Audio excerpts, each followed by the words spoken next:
ఉద్దేశపూర్వకంగా ఒక over action చేశారు. అది చంపాలని అనుకున్నారని నేను అనుకోను. కానీ అక్కడ తాజా పరిణామాలు చూస్తుంటే electricity department engineer, chief engineer ఒక స్టేట్మెంట్ ఇచ్చింది. ఇతను వచ్చేటప్పుడు కరెంటు తీసేయమని అడిగారట. ఎవరు అడిగింది? వీళ్లే వినతిపత్రం ఇచ్చారట కరెంటు తీసేయమని. ఎందుకు? TVK party. ఎందుకండి వాళ్ళు ఎందుకు? అది దాన్ని 2 కోణాలు చూడాలి. అది అతని శత్రువు రూట్ లో ఆలోచిస్తేనేమో అక్కడ గందరగోళ పడాలని, అయితే అది వినతిపత్రం ఇచ్చుకోరు, అట్టగా పిచ్చతనంగా వాళ్ళు తీసేస్తారు.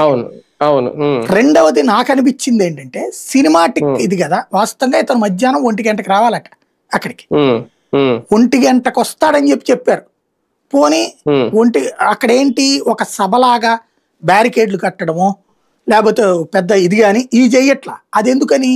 అట్లా సభ పెడితే కనీసం 10 కోట్ల రూపాయలు ఖర్చు అవుతుంది బ్యారికేడ్లు పెట్టి స్టేజ్ పెడితే.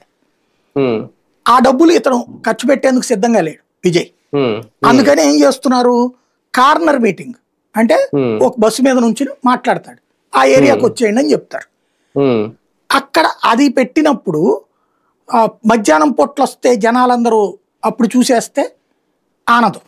అంటే అప్పటికి అతను రోడ్డు వస్తున్నప్పుడు చాలా చోట్ల ఆగుతున్నాడు ఇదంతా. కానీ ఇక్కడికి జనాలు మధ్యాహ్నం 1 గంటకు వచ్చిన వాళ్ళు పిల్లల్ని వీళ్ళని కూడా వేసుకుని వచ్చారు, హీరో కదా అన్నట్టు. వాళ్ళకి అప్పుడు కనీసం అంత భోజనము పాలిచ్చేవాడు ఎవడన్నా ఉండాలి కదా. అలా ఉండాలంటే అవి రకరకాల ఇది పెట్టాలి. ఈ విషయంలో